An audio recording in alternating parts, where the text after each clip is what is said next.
일론 머스크 CEO가 꿈꾸는 테슬라의 미래는 과연 뭘까요? 전기차와 자율주행차의 최강자에 만족할까요? 테슬라의 주주들 그리고 머스크의 추종자들 상당수는 테슬라가 로봇과 우주 등 미래 산업에서도 전기차에서 보여준 혁신 역량을 다시금 과시할 수 있을 거라 기대합니다. 그런데 대내외의 여건들과 테슬라의 사업 모델들을 종합적으로 고려했을 때 테슬라가 가고자 하는 미래 방향에 에너지 패권을 차지하는 밑그림도 있을 것으로 보입니다. 테슬라는 전기차 사업 외에도 태양광과 에너지 저장 장치 사업을 하고 있습니다. 특히 에너지 저장 장치는 미국과 호주 등에서 널리 쓰이며 호평을 받기도 했는데요. 테슬라의 에너지 저장 장치 사업이 주목되는 것은 에너지 저장이야말로 탄소 제로 시대로 가는 가장 중요한 열쇠이기 때문입니다. 탄소 제로 사회가 되려면 지금보다 신재생 에너지 비중이 높아져야 하지만 신재생 에너지는 전력 수요에 따라 능동적으로 발전량을 조절하기 어렵다는 치명적 단점이 있습니다. 전력 수요가 없을 때 전력 생산이 많이 되거나 그 반대인 상황도 얼마든지 있을 수 있습니다. 이 때문에 전력 생산이 많고 수요가 적을 때 잉여 전력을 저장해 반대의 상황에서 활용할 수 있도록 하는 에너지 저장 매개차가 탄소 제로 사회에서 반드시 필요한 것이죠. 그럼 어떤 에너지 저장 수단이 있을까요? 테슬라의 에너지 저장 장치는 배터리 기반입니다. 아주 간단히 말하면 전기차에 쓰이는 2차 전지의 저장 용량을 키워 에너지 저장 장치로 쓴다고 볼 수도 있습니다. 그럼 배터리 기반 에너지 저장 장치가 가장 많이 쓰이는 에너지 저장 방식일까요? 지금 시점에서 세계적으로 가장 많은 용량의 에너지 저장 방식은 양수 발전 방식입니다. 2018년 기준으로 세계 에너지 저장의 96.2%를 담당했다고 합니다. 대용량 에너지 저장이 가능하고 내구성도 좋기 때문입니다. 하지만 쉽게 예상할 수 있듯 아무 데서나 설치할 수 없다는 위치 선정의 한계가 있습니다. 에너지 저장 시간이 길고 전력 계통 내 대응 속도가 느리다는 단점도 있습니다.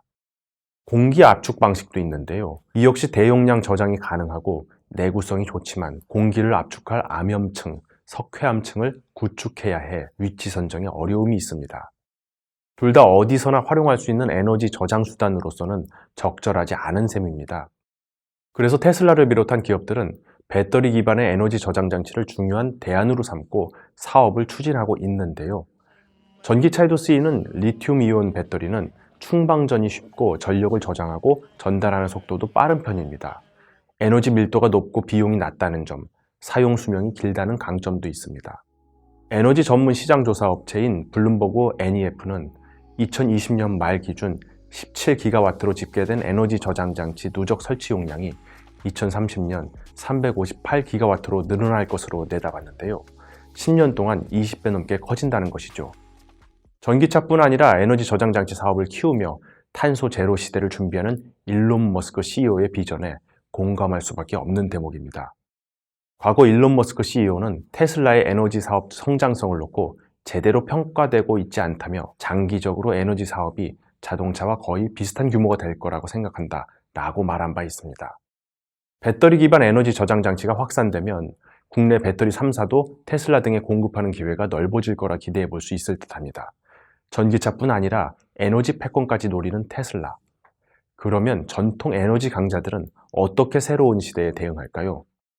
주식 시가총액에서 애플과 세계 1위를 다투는 에너지 기업 아람코. 아람코와 전통의 석유, 가스 강자들은 에너지 저장 수단으로 수소를 낙점한 듯합니다.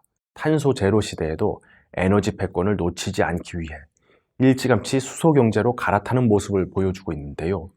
아람코가 현대차, 롯데, 한국전력 등 국내 유수의 대기업들과 수소 협력을 하는 것만 봐도 이를 알 수 있습니다. 문제는 신재생 에너지로 전기를 생산해 이를 통해 수전의 방식으로 수소를 생산하는 방식이 아직은 경제성이 없다는 점입니다. 수소를 활용하기 위한 제반 인프라 구축도 작지 않은 숙제고요. 하지만 아람코와 같은 에너지 기업들은 가스와 같은 기존의 화석연료에서 수소를 만들 수 있다는 이점을 지니고 있기도 합니다.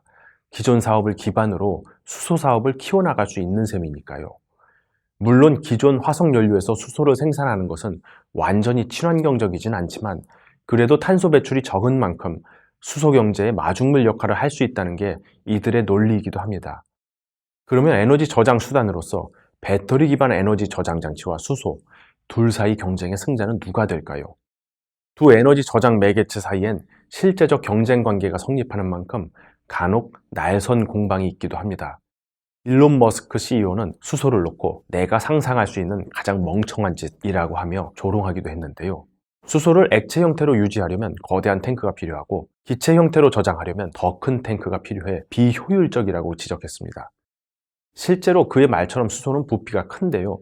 그래서 압축해서 저장하거나 액체로 만들어 저장하려면 비용이 많이 듭니다. 수소 진영에서는 탄소 제로로 가는 길은 결국 수소밖에 없다는 의견을 보입니다.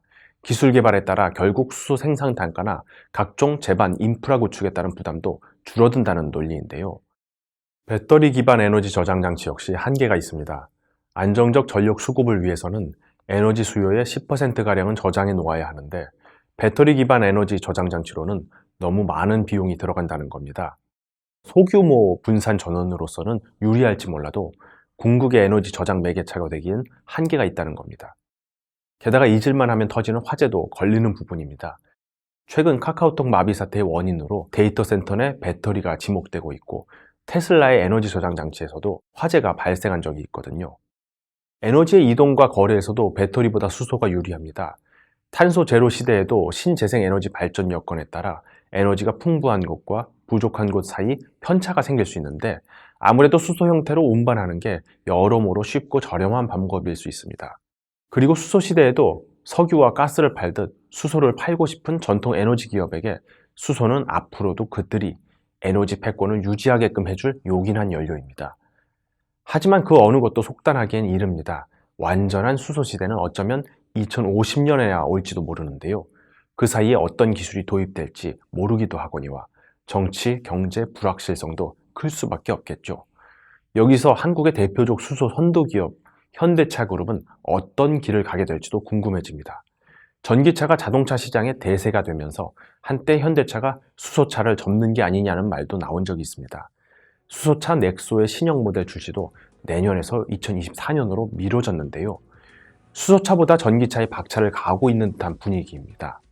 하지만 최근 국내 최초로 이동형 수소 충전소를 여는 등 수소 경제의 기반을 닦는 일에 여전히 공을 들이고 있습니다.